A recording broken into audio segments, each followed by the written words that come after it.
Si vous avez 5 kilos à perdre, 10 kilos à perdre, 15, 20, on s'en fout combien. Ou même si, et c'est arrivé des clientes à moi qui voulaient prendre du poids, est-ce que vous pouvez pas plutôt commencer à aimer votre corps avant de perdre votre poids ? Parce que en règle générale, quand on a cette vision réductionniste et quand on a toujours cette course d'avoir un corps parfait, c'est jamais assez. C'est-à-dire qu'on arrive toujours, et je le vois avec mes clientes, elles arrivent à leur poids idéal et en fait elles disaient « Ah, mais en fait je pensais que j'allais être différente ».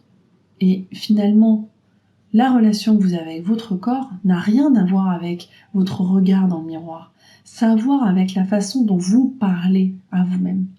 La conversation que vous avez quand vous regardez votre corps ou quand vous regardez le chiffre sur la balance. C'est ça qui définit la relation que vous avez avec votre corps. Hey, bienvenue dans le podcast Être audacieuse. Je suis Tiffany, coach de vie pour les femmes indépendantes et entrepreneurs. Je partage avec vous les outils pour vivre pleinement votre vie, vos choix, tout en gérant votre esprit et en vivant vos émotions. Allez, on embarque ? Salut à toi, bienvenue dans cet épisode où je vais partager une réflexion sur mon corps, sur le tien, sur nos corps en règle générale. Alors je sais que pour certaines, écouter cet épisode, ça va complètement dire « Attends, elle est complètement perchée celle-là » et vous n'allez pas du tout être d'accord. Moi, ce que je vais vous inviter, c'est de l'écouter jusqu'à la fin et juste de challenger un peu votre mode de pensée, votre mode de croyance envers votre corps. Parce que je pense que on serait beaucoup plus heureux et beaucoup plus léger dans notre esprit et dans nos corps si on changeait un peu la vision culturelle qu'on a, la vision culturelle européenne qu'on a de nos corps. À l'heure où j'enregistre ce podcast, c'est l'été pour moi, donc vous allez l'écouter dans quelques semaines où on sera déjà en automne, ou pas très loin. Et figurez-vous que je suis hyper contente, on va dire, parce que j'ai atteint mon objectif de poids après mes 2 grossesses. Donc je l'avais atteint, mais j'étais retombée tout de suite enceinte. Hein. Je pense qu'à mon mari, ça lui avait plu. et du coup, j'étais tout de suite retombée enceinte. Et là, bim, j'ai atteint mon objectif de poids. Et en fait, je suis même allée un petit peu plus loin. Sans effort, entre guillemets, en mangeant de tout, en allant faire mes restos moules frites quand vous m'entendez parler et manger mes cafés gourmands. Mais bon, c'est un tout autre sujet. Ce que je voulais vous dire, c'est que j'ai atteint mon poids. Et aujourd'hui, je réfléchissais parce que je marchais, il fait 37 degrés et je me suis abîmé tout l'entrecuisse et ça me fait hyper mal. Et je me dis, mais c'est marrant parce que quand j'imaginais ce poids à l'époque, parce qu'il y a une époque, je voulais atteindre ce poids et je me suis rendue complètement malade et même boulimique pour perdre 2-3 kilos que je n'arrivais jamais à perdre. Et c'était il y a 15 ans en arrière où j'avais 25 ans on va dire, à peu près. J'étais danseuse, je dansais comme une acharnée, je m'entraînais, je faisais du sport à côté et j'arrivais pas à perdre ces 2 kilos et je me faisais vomir et je me rendais complètement dingue. Et j'avais cette image, et on a tous cette image, que quand on aura perdu notre poids, on pourra s'aimer. On pourra aimer notre corps parce qu'on a cette vision de comment on va être. Limite d'un corps parfait. Pour moi, c'était vraiment la vision de jambes hyper fines. Je n'ai jamais mis de short parce que j'ai toujours eu beaucoup honte de mes jambes. Mon ex m'appelait Maradona parce que je suis argentine et que j'ai des jambes qui sont imposantes. C'est ma morphologie. Et aujourd'hui, j'ai le poids que je rêvais d'avoir quand j'avais 25 ans, ou je crois que c'était même un peu moins, je devais avoir 22, 23 ans. Aujourd'hui, je vais avoir 40 ans dans quelques mois, on va dire, et j'ai atteint ce poids. Et mes cuisses se touchent toujours. Je mérite les cuisses quand je marche. J'ai de la cellulite. J'ai à certains endroits la peau hyper molle. J'ai eu 2 enfants. J'ai eu des remarques cette semaine comme quoi j'avais le visage qui était beaucoup trop allongé, c'était dommage, et que finalement j'étais un peu plus jolie qu'avec quand j'avais plus de kilos. Et là je me suis dit, mais heureusement que j'ai appris à aimer mon corps quand j'avais des kilos en trop, entre guillemets. Parce que sinon je serais arrivée à cette ligne d'arrivée, à ce fameux poids d'objectif, et j'aurais pas aimé mon corps. Parce que moi, ce que j'avais l'image, c'est que quand j'aurais atteint ce poids, j'allais avoir enfin mon corps de rêve et j'allais pouvoir mettre mes mini-shorts avec moitié de mes fesses à l'extérieur. Sauf qu'en fait, mes fesses, elles sont toujours mes fesses de latina, on va dire, de merci Jennifer Lopez d'avoir un peu démocratisé ce type de corps, mais ce poids n'a rien changé à mon corps. Et l'invitation de cet épisode est de vous conduire à cette réflexion. Si vous avez 5 kilos à perdre, 10 kilos à perdre, 15, 20, on s'en fout combien, ou même si, et c'est arrivé des clientes à moi qui voulaient prendre du poids, est-ce que vous pouvez pas plutôt commencer à aimer votre corps avant de perdre votre poids ? Parce que en règle générale, quand on a cette vision réductionniste et quand on a toujours cette course d'avoir un corps parfait, c'est jamais assez. C'est-à-dire qu'on arrive toujours, et je le vois avec mes clientes, elles arrivent à leur poids idéal et en fait elles disaient « mais en fait je pensais que j'allais être différente ». Et finalement, la relation que vous avez avec votre corps n'a rien à voir avec votre regard dans le miroir. Ça a à voir avec la façon dont vous parlez à vous-même. La conversation que vous avez quand vous regardez votre corps ou quand vous regardez le chiffre sur la balance. C'est ça qui définit la relation que vous avez avec votre corps.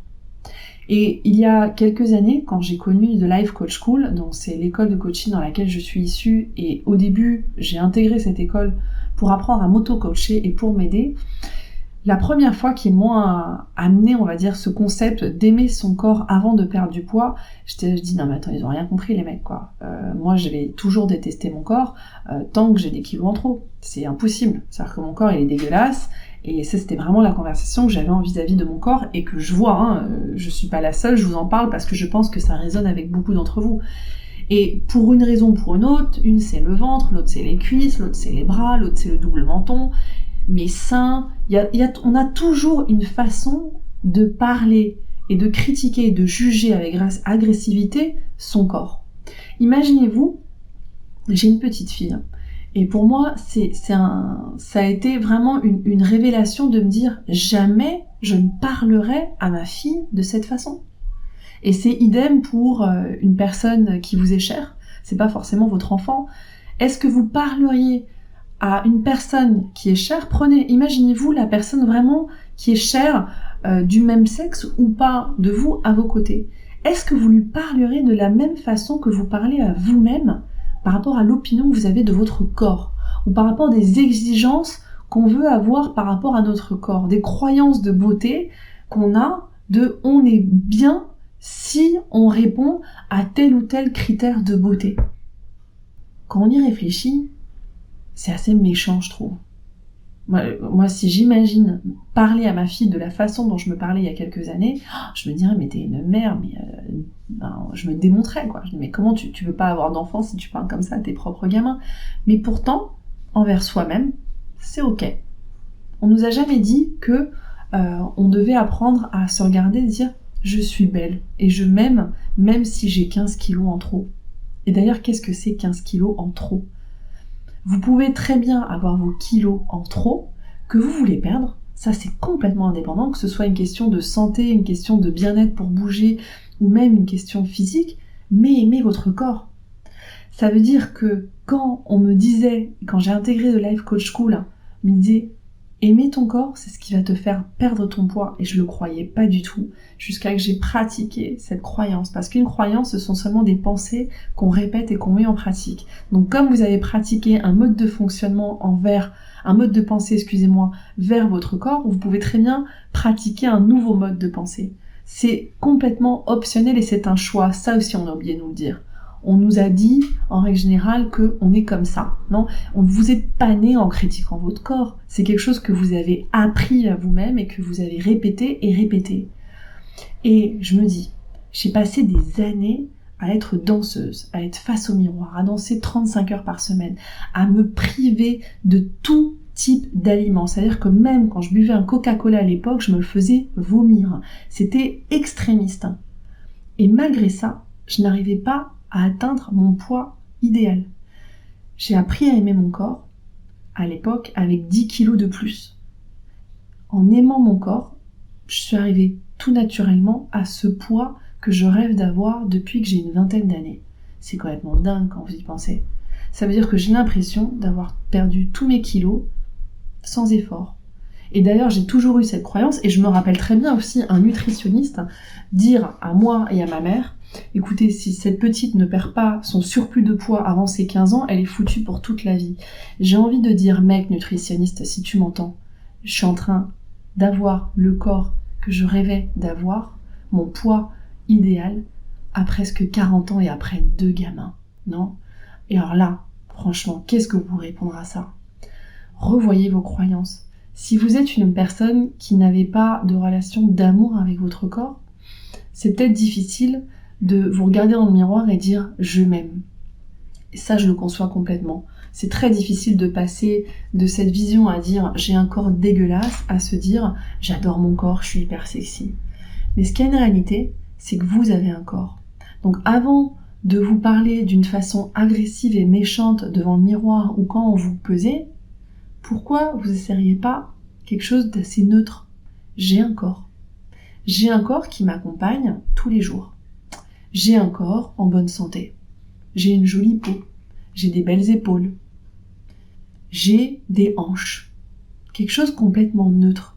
Une fois que vous avez rééduqué votre cerveau à vous parler de cette façon neutre, est-ce que vous pouvez commencer à apprécier et regarder ce que vous appréciez de vos corps ? Peut-être que ce sont vos mains. Pour moi, pendant des années, vous savez ce que ça a été ? Mes pieds. Ça veut dire que j'ai toujours détesté mon corps, mais j'ai toujours aimé mes pieds. Ça paraît con.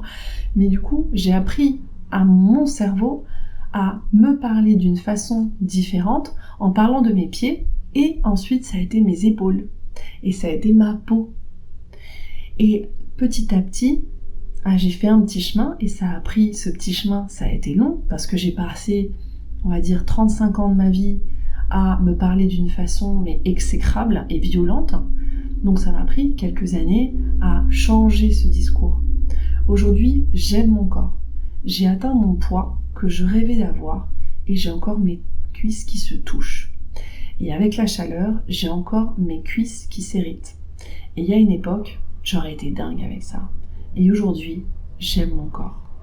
Alors j'espère que ce petit épisode, ça va juste vous faire un peu réfléchir sur la relation, sur la vision que vous avez de votre corps. Qu'il soit trop maigre à votre goût, qu'il soit trop gros à votre goût, trop gras, trop petit, trop ferme. Quel est ce critère qu'on nous a installé ? Est-ce que nous n'avons pas tous des corps uniques et magnifiques ? Votre corps est votre machine, c'est votre véhicule pour le reste et pour depuis toute votre vie. C'est la seule chose qui sera toujours avec vous. La seule chose qui sera toujours avec vous, c'est vous-même. Alors commencez à apprécier, et si vous avez besoin de passer par de la neutralité, passez avec de la neutralité. Mais je pense que la plus belle relation qu'on peut avoir dans sa vie, c'est avec soi-même. Parce que ce qui est sûr, c'est que vous serez toujours avec vous-même. Votre mec, votre pote, vos parents, tout le monde peut vous laisser tomber. Mais vous serez toujours là avec vous-même. Donc devenez votre meilleur allié, et si vous avez du mal avec ça, j'ai 2 programmes qui sont spécialement designés pour que vous appreniez à être votre allié, que vous appreniez à vous aimer, que vous appreniez à lâcher prise avec vos perfectionnistes, que vous appreniez à lâcher prise avec vos jugements, et que vous atteigniez n'importe quel de vos objectifs. Mais ce que je vais sûrement, et je vous garantis à 100%, je vais vous conduire à vous aimiez avant d'atteindre cet objectif. On se parle la semaine prochaine. Mon podcast vous plaît ? Abonnez-vous pour ne manquer aucun épisode. Partagez-le avec vos proches et soutenez-moi en laissant un avis 5 étoiles sur la plateforme que vous utilisez. 1000 merci. Et si vous voulez bénéficier d'un accompagnement, je vous invite à vous rendre sur mon site internet tiffanymaquet.com. Vous pourrez réserver une session gratuite de coaching avec moi, mais vous trouverez aussi l'information sur mon programme pour les femmes entrepreneurs qui veulent lever leurs barrières limitantes pour atteindre leur objectif. Alors à très bientôt